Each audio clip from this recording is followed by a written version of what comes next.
We're doing a best of. Hello and welcome to the Palestine Pod, the weekly podcast where we break down the latest headlines dealing with Palestine from all over the world and bring you stories, commentary, and interviews with the aim of spreading awareness about the Palestinian struggle for justice and equal rights. I'm one of your hosts, Lara E. You might know me from Instagram as @GazanGirl, and I'm joined by my co-host, Mikey B. What's up, y'all? Mikey B on TikTok, Michael Schuster on Instagram, and Mikey Intifada. If you think From the River to the Sea is a call for genocide, but chanting death to Arabs is A-OK. If you could step away for a minute from burning olive trees to tweet that the IDF is vegan. If you spent the last month advertising pride in a place where gay marriage is illegal. If you call yourself a native Judean, but you were actually born in Brooklyn. If you've been calling for democracy in Cuba and apartheid in Palestine. If you think God gave you the land of Palestine, but you don't even believe in God. If you were rooting for the Jews who escaped concentration camps with spoons,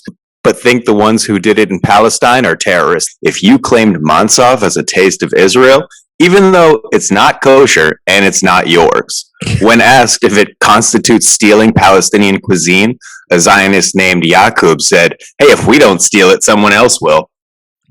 Did you say that about Mansaf too? No, that's a little joke. I'm like, wait, what? Before we get into today's episode, please like, comment, and subscribe if you hang out with us on YouTube. And if you're listening on a podcast app, subscribe and leave a review. As always, you can find our full episodes and sources at PalestinePod.com. And if you want to get involved in the conversation, reach out to us at PalestinePod@gmail.com. And feel free to follow us on Instagram at the Palestine Pod. Check us out on Patreon, www.patreon.com/PalestinePod. Today we are joined by Farah Nabulsi, a Palestinian-British Oscar-nominated and BAFTA award-winning filmmaker. Michael, I don't know you so well, so this is a first, but... That's okay. Not many people do. You know, it's okay. I think you two guys should be on radio. You have such good radio voices. Thank you. Yes, but we're also pretty, so people should see our face. So my memories of Palestine as a child were, visiting my jiddo's home, telling stories by the fire in the courtyard. And it honestly didn't feel like I was watching a movie, but it felt like I was actually following around a real father and his daughter in the occupied West Bank. It had a very documentary style to it. And so I think maybe here it's helpful just to provide the audience with a little bit of a reminder that, what the film shows is the Palestinian experience in the occupied West Bank today. With the present, you chose to focus on the reality of segregated roads and checkpoints. It's that, innocence of children not only being humiliated themselves, because you forget that part, they're not just witnessing their parents go through this kind of humiliation, but they too are being humiliated. So it's almost like a double injustice. And so they watch their mothers and their hero fathers being subjected to sort of a military power with really what can only be described as impotence. When we ask the impossible from Palestinians, when we ask them to accept this reality, that what we're doing is very simply dehumanizing an entire population of people. Anyone who considers even this idea of their freedom of movement being controlled, as simple as even this story is, would never accept it for themselves. Why do they accept it for someone else? Well, they'll only accept it for someone else if they don't even consider that person to be someone else. Israeli philosopher Yeshua Leibowitz, who was a public intellectual, concerning the dehumanizing effects of Israel's brutal occupation of Palestine on the victims and the oppressors. Leibowitz said, "We have to ask ourselves, where is this youth of ours emerged from?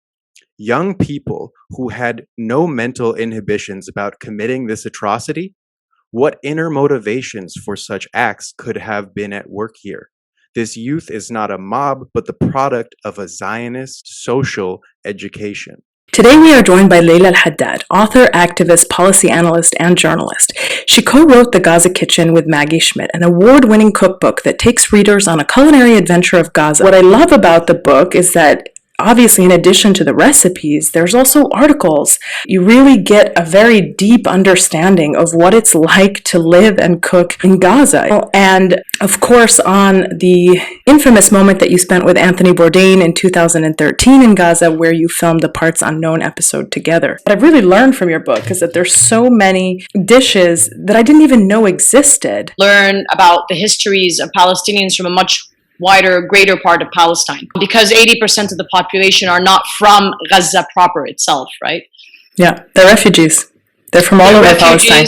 In all of Palestine, Gazans are known for being the ones that love spicy food. So where do we get this love from? I remember growing up with my dad always having to have every dish with a side of like 3 really hot chili peppers, right? Yeah, or like jalapenos or like red chili peppers, and they just bite into it in between bites. Eating a full jalapeno pepper is a very alpha move.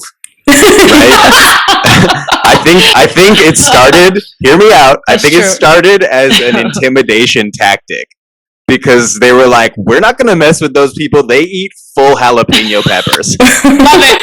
I love it. You touched on the port. I'd love to just talk about a time before Zionism, right? Gaza was, of course, known as a major port for travelers, merchants, and pilgrims making their way to the Holy Land.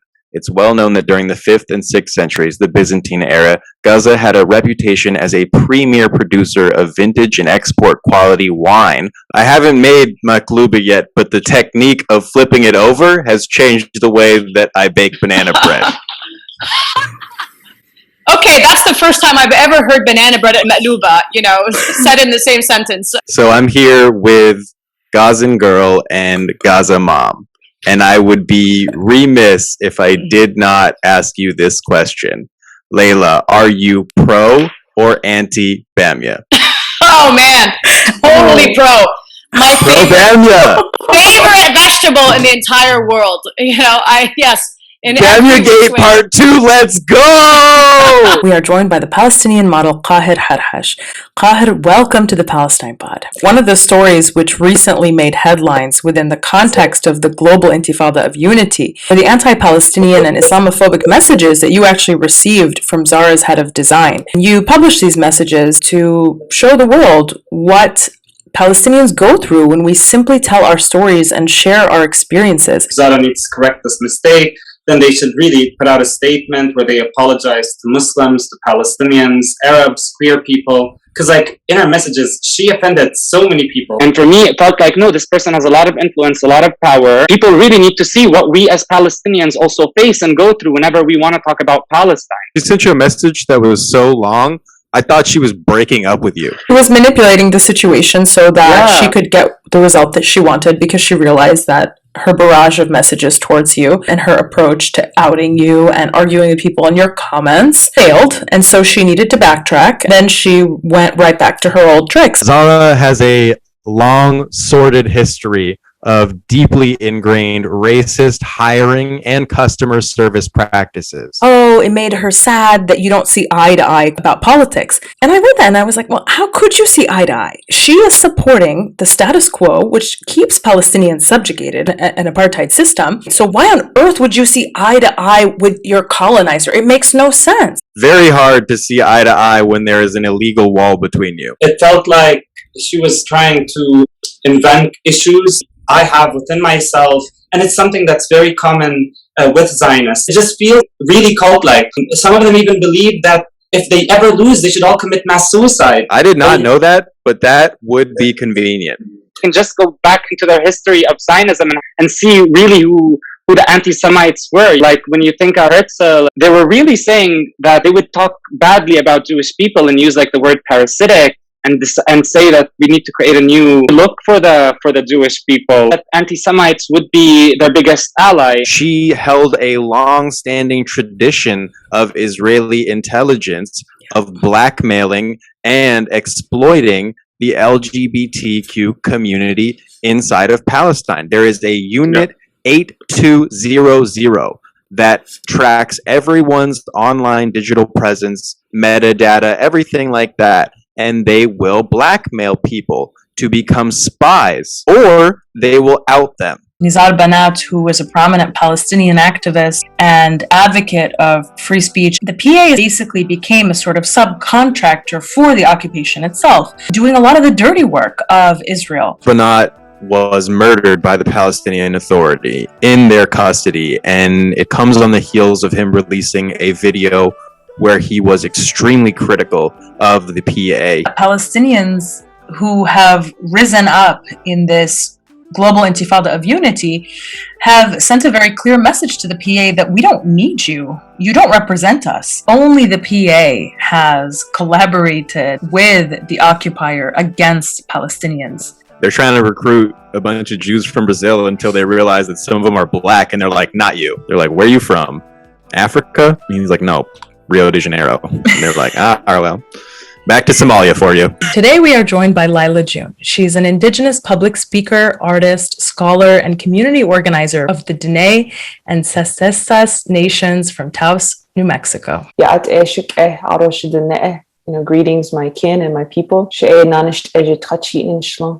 I'm from the Nanisht Ejitachitni clan of the Dene Nation. We're also incorrectly known as Navajo. The Euro-Americans. They came to this continent with basically hoarding and gaining a surplus as their primary goal. To look at a piece of land and say, how could I get a surplus out of this? Or to look at another people and say, how can I turn these people into my slaves? That is not natural. The ability to play God is almost a sport in the capitalist culture.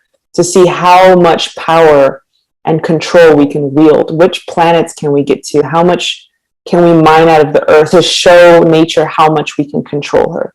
She's not there for us to control her. She's there for us to love her and be loved by her. She is a sovereign being, and our job is to be humble before her. And every single culture that has ever played God, be it the Chaco civilization that my ancestors descend from, the mound builders, the Mayan civilizations, every one of those we tried to play God, and every one of those collapsed. The Romans collapsed. Every time humans try to put themselves either on a pyramid or a towering house or a mound or, a basilica or whatever, they always go down. And that is our gift. That collapse is Creator's gift to us, saying, hey, let's help you live a little more righteously. Let's help you live a little more in touch with reality, that you are a part of creation. You are not the God of creation. When I was in Palestine, they would call Palestinians cockroaches. And I'm like, it made my blood boil, because I know exactly how that feels. I know exactly how it feels for a U.S. government to come in and literally mow down your people with howitzer guns, because you're literally cockroaches to them. I'm not a cockroach. I genuinely think if the powers that be had their way, they would have every Palestinian person disappear from the face of the earth. 100%. What's the best way for someone like me to become involved in a land back movement? One is to give your land back. Today we are joined by Hadar Cohen. Your profile caught my attention within the context of the global intifada of unity as one of the Jewish anti-Zionist voices from on the ground in Palestine. Part of what happened under Zionism is that Judaism was kind of taken and made into this racialized hierarchy, and there all of a sudden was this Jewish supremacy. So a lot of the Jewish communities that were Arab and were part of the region just got completely fragmented. For my parents' generation, it was a little bit different because they kind of grew up under Zionism. You grow up under such an intense ideology, you don't necessarily have the power and the courage to examine it, especially if you are dealing with a lot of erasure and trauma. Masoud Hayyoun's When We Were Arabs, he says, quote, memory can subvert colonial authority. It can frighten the colonizers because it allows us to reconfigure this miserable world we live in now. Depose the white supremacist, topple his statue in the public square, and approach the European sector with open eyes, ready to disassemble empire. As I was coming into my anti-Zionist identity, one of the things that I was feeling really strongly was that my Jewish ancestors were strongly supporting that. And I remember it was so confusing for me because it went against everything I was kind of taught in Jewish day schools or, even in American Jewish institutions, that it's okay, to be Jewish and Zionism is linked. We talk a lot about physical colonization, right? Stealing land, cutting access to resources, demolishing houses, restricting movement, etc. But we don't often talk about the colonization of the mind, right? Such that some Jews from Iraq, Tunisia, embrace the idea that they are somehow superior. They try to distance themselves from anything Arab, as you've mentioned, including their own features, which often resemble that of our Palestinian cousins. A lot of the ways that it's being enacted is through control of the mind, and it's through perpetuation of certain narratives. And you can actually see that it's pretty influential. Like it has a very strong hold on people. I want to read just from one of your stories about Zionism. Okay, so now on to Zionism. European Jews came to Palestine and were like, let's create a state. But they were greatly outnumbered by the Palestinians, so they were like, this won't work.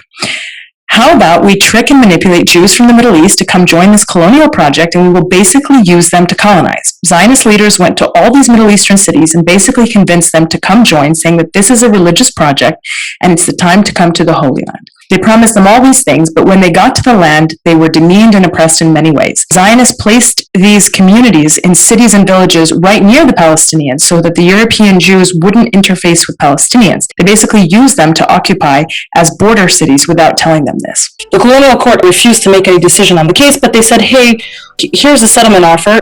Shout out to that court for putting the settle in settlement. Driving force of being engaged in a liberation struggle is because you love life. Because we want to live freely and equally, and we don't want to sit under bombs in Gaza. We don't want to have our movement restricted. We want to be able to travel and go to school and work where we want and not be arbitrarily detained, not be shot while we're on our way to our sister's wedding, like Ahmed Erikat. Nobody loves life more than the one who has been deprived of it. A lot of people have been speaking about the Israeli government's meltdown and incredibly disproportionate response to decision by Ben and Jerry's. I thought they handled it well, personally. Women in the army, right, holding babies in Afghanistan. That's Kamala Harris's dream, okay?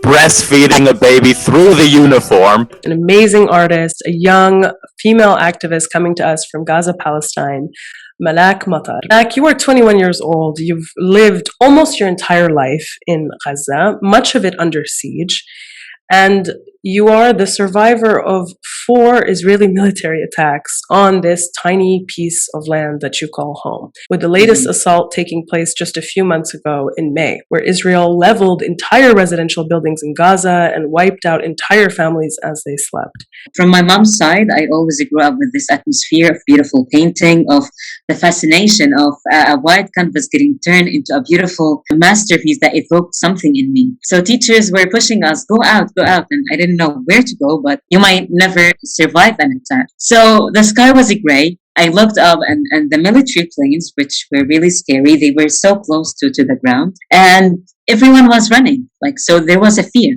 So my mom picked me up, my siblings, to go home, and I said wow, I'm finally safe, because I thought my school was only attacked. And then after this, I realized it's my entire home. It's my entire city. I survived the attack and I had difficulty speaking. So the trauma affected my ability to speak. That was a quiet chattering, for young kids to describe the terror of having their home demolished and having their neighbors or their families getting killed in front of them. So you'd always find someone crying in the class, because of the loss, because of the gap that was left in their lives after the passing of people they loved. The attack where over 2,000 people were killed, it was genocides being committed in different neighborhoods. And it's indescribable, the injustice and the oppression. And especially that you are on this alone. That, yes, I'm getting attacked, and people who live a few kilometers away from me are living their life. They're going to work, having peace in their life. The more I was doing these sketches, the more I felt kind of ease inside me. And it felt kind of like I'm running to a home. I'm running to a sanctuary. And that was one of the best feelings and the worst moments in my life. That every work that I ship gets checked by the Israeli office. I don't believe there's such thing as ceasefire, because it's a war zone. Bombings can happen at any second, at anywhere. There's no restrictions on how much Israel can throw bombings here. The mail has been shut for 2 months. Thousands of passports were stuck in the mail without, like, people were trying to get out, but they couldn't. Also, medical permissions. People were having hard time getting them, although they would be like severe conditions. No, I don't want peace. I want freedom, because there should never be peace when there's occupation. Today, Michael, we are talking all things related to the Great Escape. Last week on September 6th, 6 Palestinian political prisoners escaped from the high-security Israeli dungeon called Gilboa Prison. Reports say that the 6 Palestinians dug their escape tunnel with a rusty spoon, while the colonial guard in the watchtower, which was directly above them, had fallen asleep. The photo that shocked and humiliated the apartheid state and was seen around the world shows a colonial officer standing above the tunnel in the morning after the escape on the other side of the prison, completely bewildered. In the aftermath of the Great Escape, the apartheid state's police, soldiers, and agents from its internal security agency, the Shin Bet, went on a wild goose chase to find these political prisoners. The apartheid state also engaged in torture and abuse of other Palestinian political prisoners as an act of revenge. So we saw on social media videos circulating showing the abuse.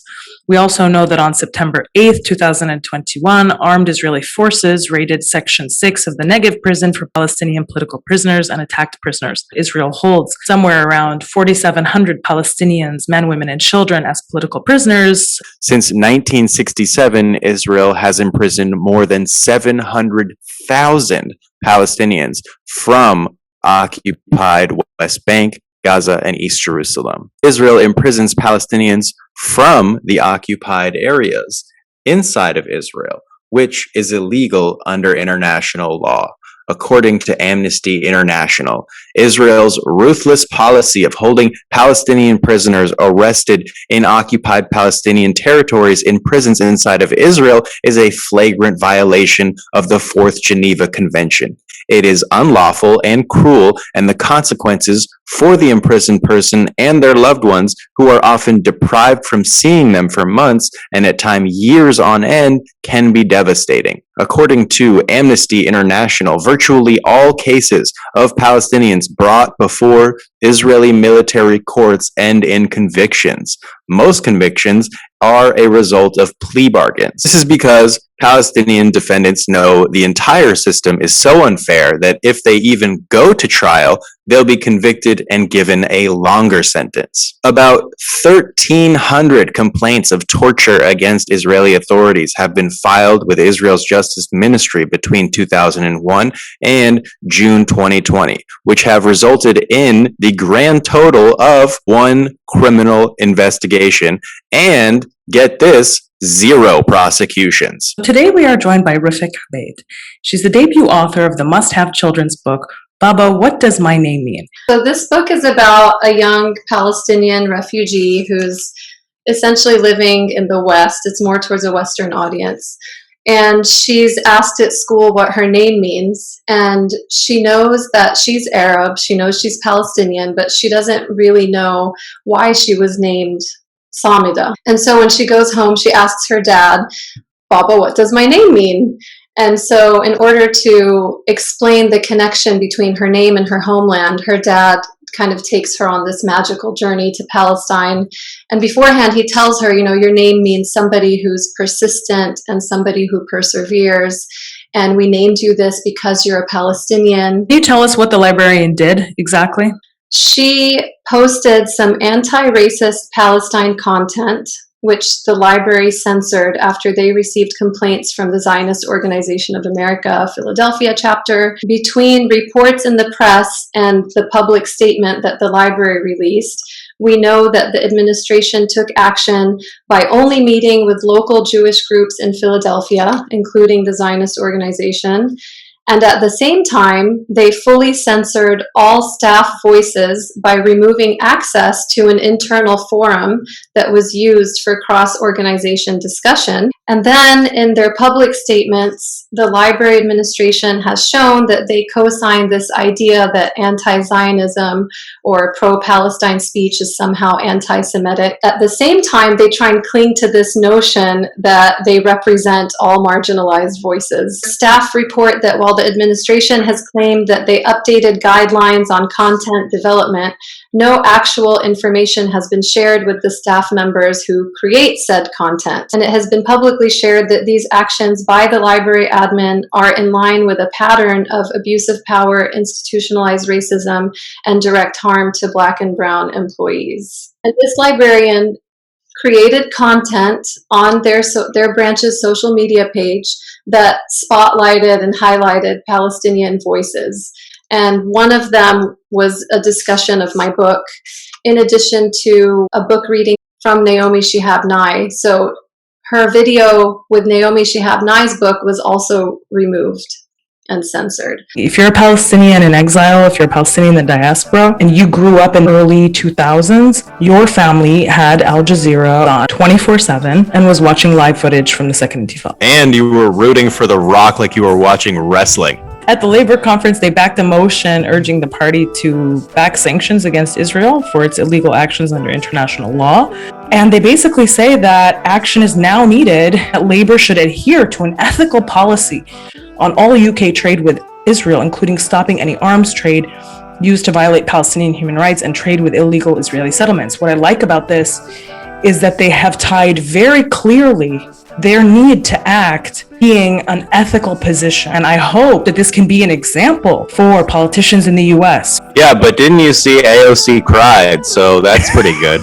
Hey, if you haven't stabbed a goat, are you even interested in peace? This is the Palestine Pod. Palestine Pod. We are talking today with Jon Elmer, a Canadian writer and photojournalist specializing in the Middle East and Canadian foreign and military policy. He's lived in and reported extensively from the occupied Palestinian West Bank and Gaza, specifically based in occupied Jenin, Bethlehem. Support for resistance, support for prisoners in Palestine is nearly universal. It's important to note that. Nobody critiques the tactics that the guerrillas are forced into taking. For one thing, because everybody sees what's going on. It's everybody's families that are at these demonstrations getting shot at. The Palestinians were forced into urban guerrilla warfare. And that's what happened in cities like Ramallah and in Nablus and Jenin, places in the southern Gaza Strip like Rafah. It was urban combat, and in some ways, urban combat that will be studied for generations to come by militaries because of the way that the Palestinians used the terrain in the refugee camps in order to secure positions, in order to defend territory. I'm sure we'll get into Jenin, but one of the reasons that the Battle of Jenin happened was because the Israelis were unable to enter the camp. The small alleyways, that are created because these are refugee camps. And these were refugee camps that were created in 1948 when Palestinians were driven from their homes. In Jenin, it's mostly people from Haifa. And they went in and they pitched tents. And they pitched tents that went up and shared one tent peg. So tent, sharing a middle tent peg. And whatever we are now, 70 years later, they're in the exact same pieces of property, now 2 and 3 generations deeper. And Palestinians were able to use that landscape, that terrain, knowing it so well, in part, unfortunately, knowing it so well because they're trapped inside these refugee camps, unable to really develop outside of them. But the tactics that the Palestinians developed were fit into that context. The old city of Nablus, the Kasbah, the Warrens, the alleys around there. The Israelis had a very difficult time penetrating those areas. And we are told at every step of the way that the type of resistance that we're engaging in is not appropriate. Jenin was a hornet's nest of resistance. Jenin sent 28 bombers in an 18-month window into Israel. Israel was freaking out about it, not because it was desperate. It was part of a concerted military campaign that the Palestinians waged fairly successfully, if you look at it on a tactical level. Today we are joined by Yusuf, also known as Joe Gaza 93 on Instagram.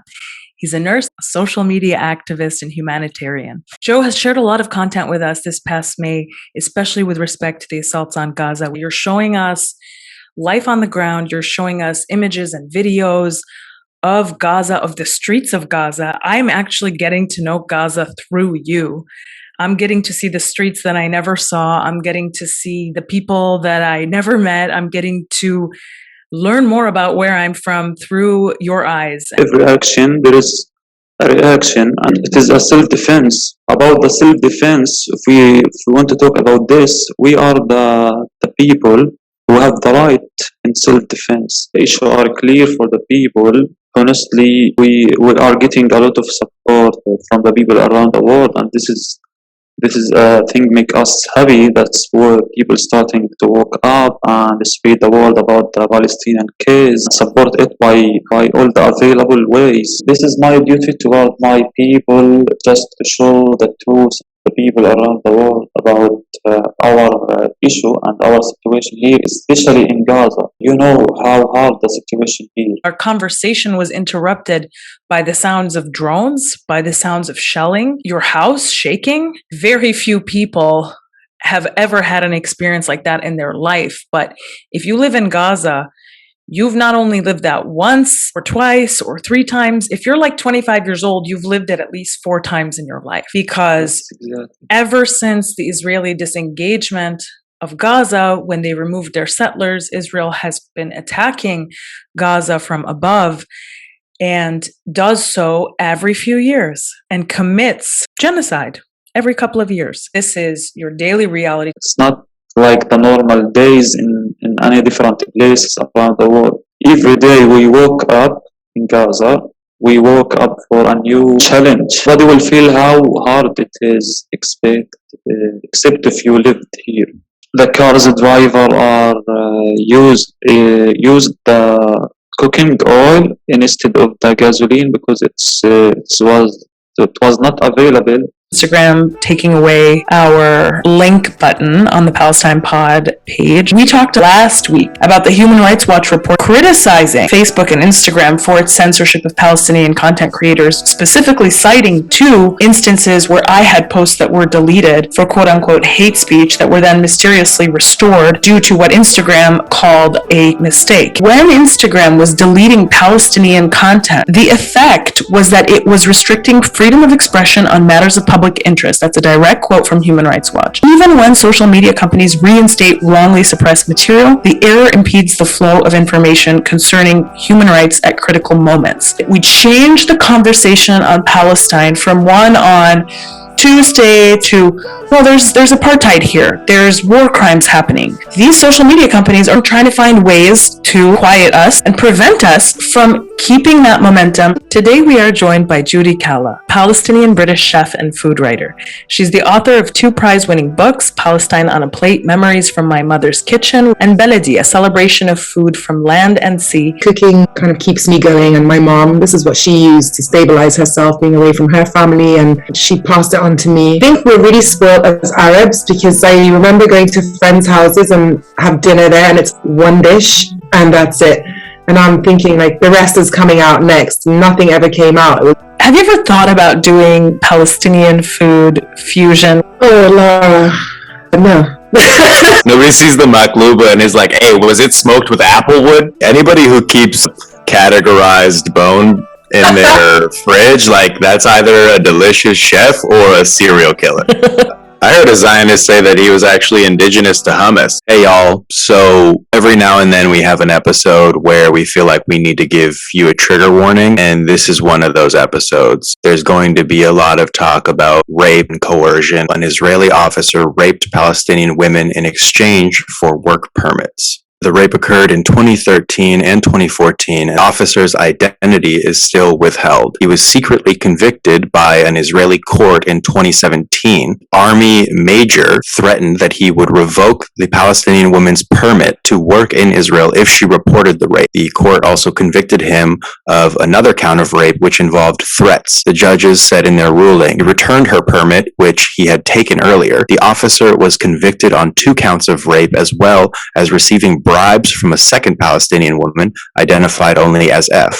Rape and sexual assault and sexual violence in general are embedded into the structures of the settler colony.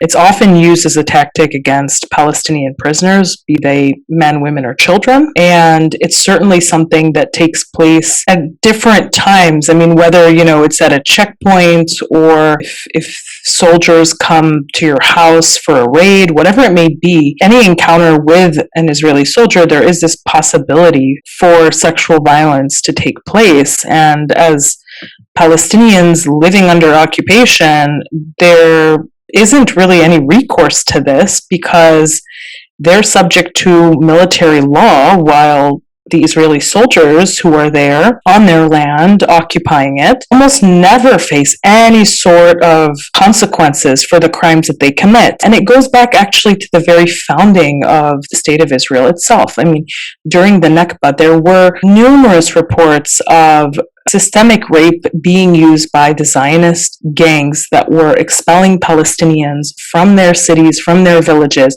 It was used as a tactic to threaten, to intimidate, to drive Palestinians out. There were reports of it at the Deir Yassin massacre. There were reports of rapes taking place at the massacre in Safsaf on October 29th, 1948, after the Zionists captured the Palestinian village of Safsaf, which is in the Galilee. And we're talking about really brutal crimes. They have this technology called Blue Wolf that captures photos of Palestinians' faces and matches them to a database of images so extensive that a former soldier described it as the Army's secret Facebook for Palestinians. The application flashes in different colors to alert soldiers if a person is to be detained, arrested, or left alone. Red light, green light. To build the database used by Blue Wolf, soldiers competed last year in photographing Palestinians, including children and the elderly, with prizes for the most pictures collected by each unit. They've turned occupation into a game. South Africa, but make it Dave and Buster's. Exactly. Remember how last episode we reported that the occupation is a safe haven for pedophiles? Now it's come to light that the army is actually incentivized to take pictures of children. A whole army full of pedophiles, huh? Today's guest is a personal friend of mine and an activist involved with the direct action efforts led by Palestine Action to get Elbit systems out of the UK. Max, welcome to the Palestine Pod. So Palestine Action has been killing it in the direct action space, going after companies like Elbit Systems and JCB, who supplies bulldozers to demolish Palestinian homes. But of course, the largest campaign has been the Elbit campaign. And for those who don't know, Elbit Systems is Israel's largest privately owned arms company, which is profiting from Israel's attacks on Palestinians. Its biggest single customer is the Israeli Ministry of Defense. Elbit has 10 different sites across the UK, including 4 arms factories. So what do they do exactly? Well, Elbit provides the Israeli military with around 85% of its killer drones. These drones have been used in numerous military assaults against the people of Gaza, including the latest assaults that took place in May. The Israeli army also uses these drones in daily surveillance and regular attacks on Palestinians all across occupied Palestine. The company's profits skyrocketed after its equipment was used in the brutal 2014 assault on Gaza. And this helped the country seal contracts with militaries all over the world. In addition, the bullets being shot by Israeli snipers are also made by Elbit. Elbit produces munitions and components for all Israeli attack aircraft. So this includes the Israeli F-15 fighter jets and Apache and Cobra attack helicopters. They are all furnished with Elbit equipment. Those, of course, have been repeatedly used to attack civilian areas, homes, and refugee camps, resulting in thousands murdered, not only in Palestine, but also in Lebanon and other countries as well. And Elbit is also one of the main providers of the electronic detection system for the West Bank apartheid wall that Israel has built. It was also contracted recently to make a new underground wall around the blockaded Gaza Strip. So it's not enough for Israel to be blockading Gaza from land, air, and sea. Now they're going underground to entrench their illegal siege even further. Elbit also sells about 80% of its equipment outside Israel. So not only are they the main suppliers to Israel, but they're also supplying their really heinous equipment, murderous equipment all over the world to various countries. So Max. Isn't that outrageous, you guys? Isn't that like the worst thing you've ever heard? The aftermath of the Nakba legalizes and formalizes that process that took place during the Nakba, but also continues it, gives it this air of legitimacy, because all of a sudden now these actions of ethnic cleansing and forced expulsion are taking place by a state as opposed to Zionist gangs and militias.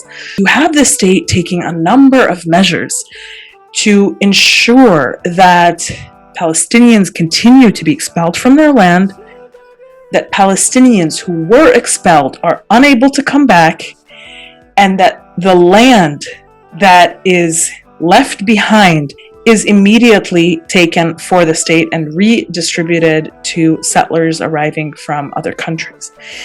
I think the first law was like, honestly, fuck Palestinians. Okay, literally, you're not wrong. Today's guest is Noam Shuster Ilyasi. She's an Israeli comedian and activist, born to an Iranian Jewish mother and a Jerusalem-born father. I get often attacked by what I say and what I think and what I do, but there is really no other choice. The more I realize what happened to me and my identity, the more I realize how huge of a role my Mizrahi identity, my identity as a Middle Eastern Jew, played into growing up with Palestinians and realizing our shared narrative, or how I even think about our future identity in this space without the occupation. My grandparents are Jewish. They prayed for Jerusalem their whole lives. To take weapons and settle and do something nationalistic, it's not in my Jewish DNA. Israeli Jews, we don't have to live such a life where we are occupiers.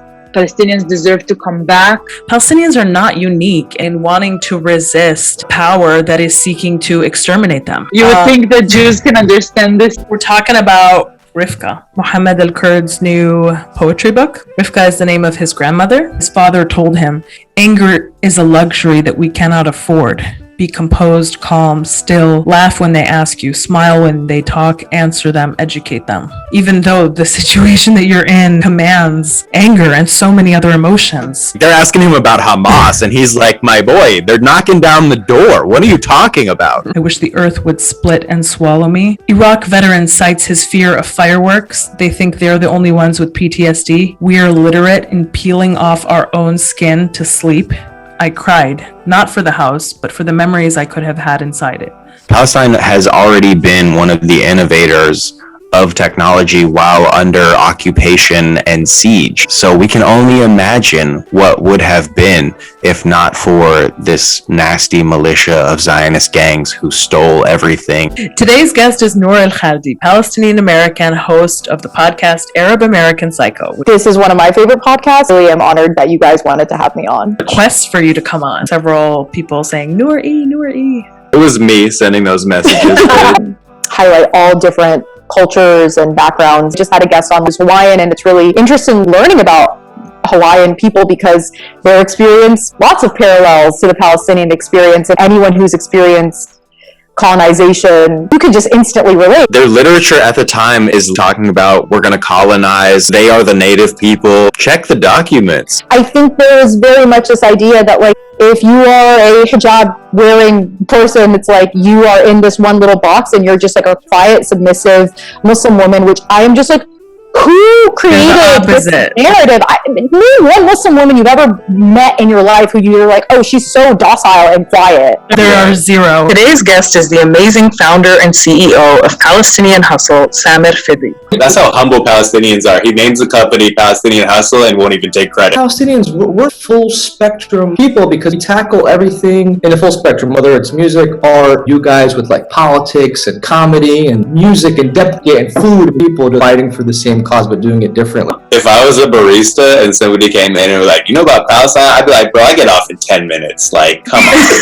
Yeah, because you go on these mission trips to teach at a school in Jerusalem, and you think you're going to the Holy Land and Israel, and you go, you're treated like shit by the Israelis, and the Palestinians are feeding you every day. They go there being pro-Israel, and they leave so pro-Palestinian. I measure success in this field by the number of people who message me and say, you changed my mind. We are announcing a limited t-shirt drop, Palestinian Hustle and the Palestine Pod. The Palestine Pod has merch, y'all. Cause it's the Palestine Pod.